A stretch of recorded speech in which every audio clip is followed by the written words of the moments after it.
तो एक तरफ किसानों का सवाल है तो दूसरी तरफ किसानों के हितों पर मचा राजनीतिक बवाल है। इन सब के बीच आज एक बेहद प्यारी सी तस्वीर, बल्कि कहिए कि राजनीतिक तस्वीर सामने आई। आज प्रधानमंत्री नरेंद्र मोदी ने पूर्व प्रधानमंत्री एचडी देवेगौड़ा को अपने दफ्तर में बुलाया।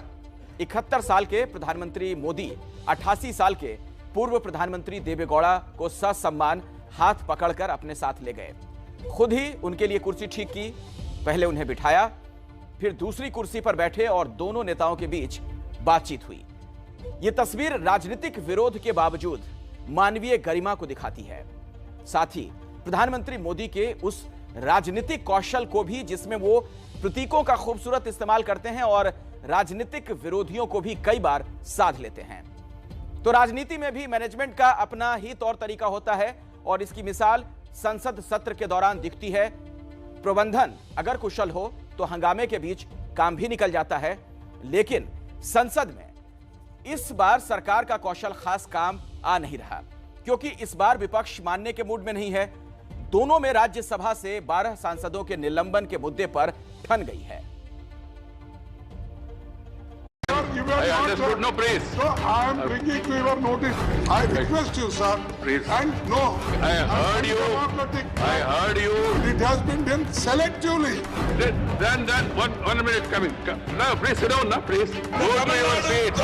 Government Don't precipitate further action. How can you take this?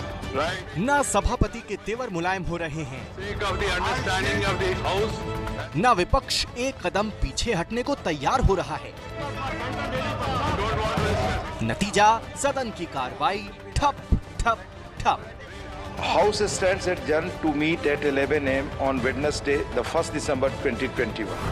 Rajya Sabha से 12 सांसदों के निलंबन का मुद्दा अब विपक्ष बनाम सरकार की नाक की लड़ाई बन गया है और बात नोक-झोंक से ज्यादा बहस में बदल गई है। आज भी जब सदन की कार्रवाई शुरू हुई, तब नेता विपक्ष मल्लिकार्जुन खड़गे और उपराष्ट्रपति वेंकैया नायडू के बीच तल्खी दिखी। How can you take this? Right. So, I heard the please LOP. revoke it. Let me clearly clarify Revoke it. it. ये सब कुछ इसलिए हुआ क्योंकि विपक्ष चाहता है कि उसके खेमे के 12 सांसदों का निलंबन वापस लिया जाए, लेकिन सभापति और सरकार फैसले से पीछे हटने को तैयार नहीं।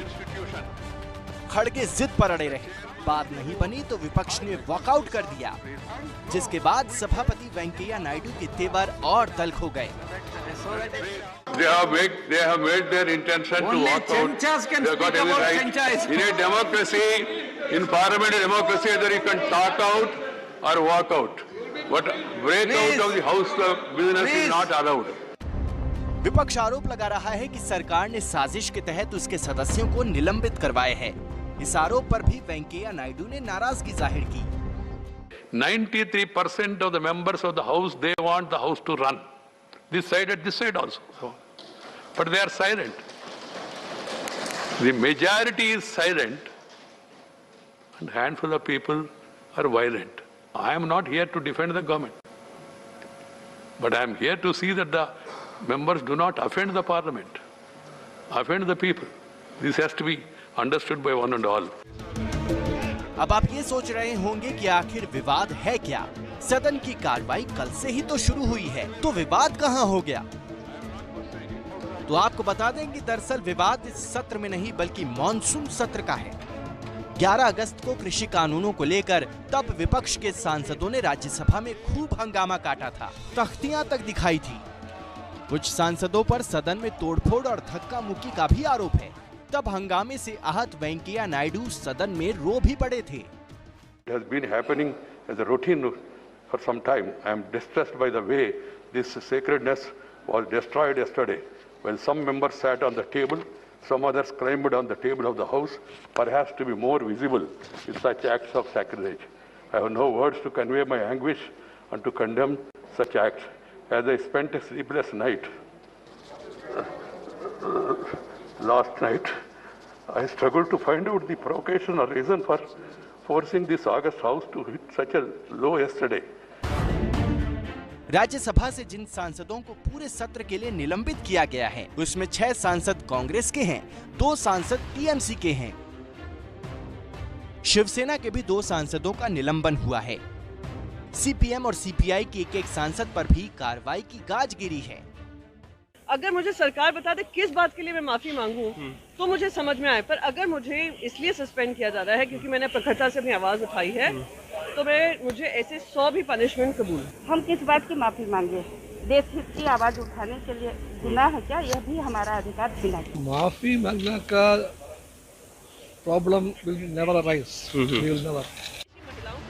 निलंबित सांसदों की जिद है कि वो माफी नहीं मांगेंगे और सरकार भी अपने स्टैंड से पीछे हटने को तैयार नहीं है। तो अपोजिशन की मुंह बंद करने के लिए उनकी जो पोल खुलेगी वो नहीं खुलना, इसीलिए सारे अपोजिशन पार्टी को उन्होंने सस्पेंड करने का निर्णय लेकर सस्पेंड किया है। जो पिछले सदन में घटनाएं हुई, मैं समझता हूं सदन के अपमान की पराकाष्ठा थी और जिस प्रकार का व्यवहार, जिस प्रकार का इनडिसिप्लिन पिछले मॉनसून सेशन में देखा, ये शायद ही इस सदन में हमने पहले कभी देखा होगा। यहाँ कोई जमींदार या राजा नहीं है कि हम बात बात में इनको पैर पकड़े और माफी मांगे। सबसे बड़ी बात यह है कि ये एक तरीके की बाहुबली सियासत हो रहे हैं। इसको हम बहुमत की बाहुबली आराम से कह सकते हैं। ये बहुमत की बाहुबली के दौरान इस तरीके की हमला हो रहे हैं। ये सब it is the height of irresponsibility, height of indiscipline. ये तो हम टॉलरेट नहीं कर सकते हैं। सांसद जिद पर अड़े हैं तो सरकार की जिद भी कम नहीं है और दोनों की इसी खींचतान में राज्यसभा को कल तक के लिए स्थगित कर दिया गया। On Wednesday, the 1st December 2021. तो सबके अपने अपने तर्क हैं, जो निलंबित सांसद हैं उनके अपने तर्क हैं और सरकार की तरफ से जो बातें कही जा रही हैं वो तो आप सुन ही रहे हैं। इन सब के बीच राज्यसभा का आखिर गणित क्या है वो हम आपको बताते हैं सिलसिलेवार तरीके से। आपके सामने देखिए किस तरीके से वो पूरी तस्वीर सामने आने वाली है। राज्यसभा में बीजेपी को बहुमत नहीं है, उसके पास 97 सांसद हैं और जेडीयू के 5 सांसदों को जोड़ दें तो भी वो 102 होते हैं, जबकि बहुमत के लिए 120 सांसदों की जरूरत है। विपक्ष के निलंबित 12 सदस्यों को हटा भी दें तो बहुमत के लिए 114 सांसदों की जरूरत होगी। बीजेपी के लिए राज्यसभा में समर्थन इसलिए जरूरी है कि कई विधेयकों पर सरकार का पेच फंसा हुआ है। तो पहला तो कृषि कानून वाला बिल है जिसे बगैर चर्चा के सरकार ने पास करा लिया और इसी पर विपक्ष को घोर ऐतराज है। दूसरा बिजली संशोधन विधेयक 2021 जिसमें यह आशंका जताई जा रही है कि इससे किसानों की सब्सिडी खत्म की जा सकती है। तीसरा Delhi special police establishment amendment bill 2021 जिसमें सीबीआई चीफ की नियुक्ति पहले 2 साल के लिए होगी और फिर एक साल करके 3 साल तक एक्सटेंशन दिया जा सकता है। जबकि चौथा बिल सीवीसी अमेंडमेंट बिल है 2021 जिसमें सीबीआई चीफ की ही तरह ईडी चीफ को भी एक साल करके 3 साल तक एक्सटेंशन देने की बात है। तो इतना तो साफ है कि इन विधेयकों को राज्यसभा में पास कराना सरकार के लिए एक मुश्किल चुनौती है और विपक्ष का आरोप है कि इसी डर से सरकार ने साजिश के तहत उनके 12 सांसदों को निलंबित किया है। अगर उस लॉजिक से जाएं तो यानी हर सदन के आखिरी कुछ 2-3 दिन में लाइसेंस तो नहीं हो सकता है कि आदमी कुछ भी काम कर ले और सदन खत्म हुआ इससे कार्रवाई नहीं हो सकती है। मॉनसून सत्र जो 31 तारीख को अगस्त महीने में प्रोरोग कर दिया गया, ये नया सत्र जो शीत सत्र है, शीतकालीन जो विंटर सेशन, तो जो निलंबन का रूल है 256(1) उसको इन्वोक करना ही गलत है। हम कह रहे हैं कि नियमों में भी इसकी अनुमति नहीं है। सांसदों के निलंबन का मुद्दा अब पक्ष और विपक्ष के इसी तर्कजाल में फंस गया है। सरकार कह रही है कि हंगामे की इजाजत दी नहीं जा सकती और विपक्ष कह रहा है कि सरकार मनमानी कर रही है। और इसी के विरोध में आज विपक्ष ने राज्यसभा से वॉकआउट कर दिया और अपनी मांगों को लेकर बापू की शरण में जा बैठा। लोकतंत्र में तानाशाही नहीं चलेगी, हिटलरशाही नहीं चलेगी, नहीं चलेगी। विपक्ष का दावा है कि सत्र में सरकार ऐसे कई बिल पेश करना चाहती है जो विवादित हैं और जिनका विरोध विपक्ष करेगा ही करेगा।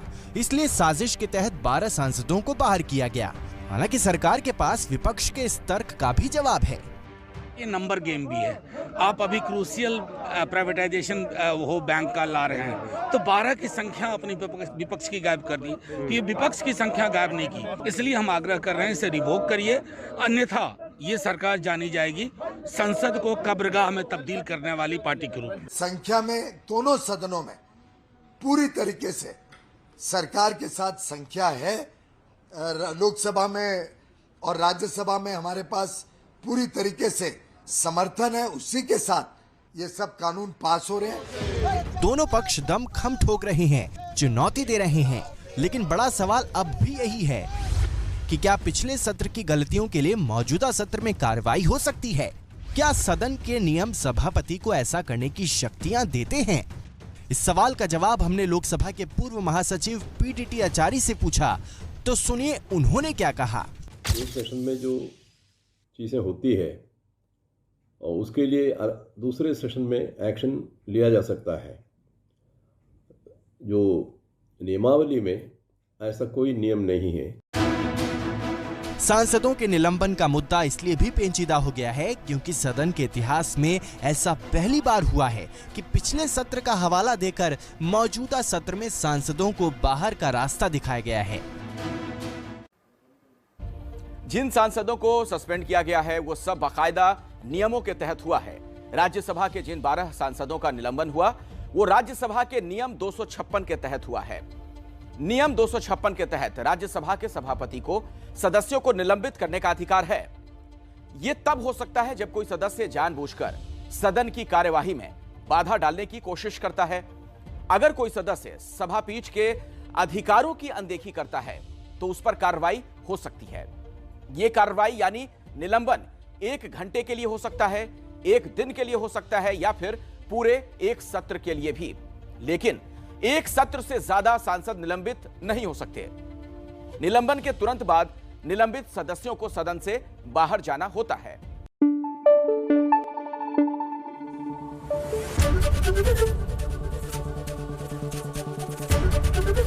एबीपी न्यूज आपको रखे आगे।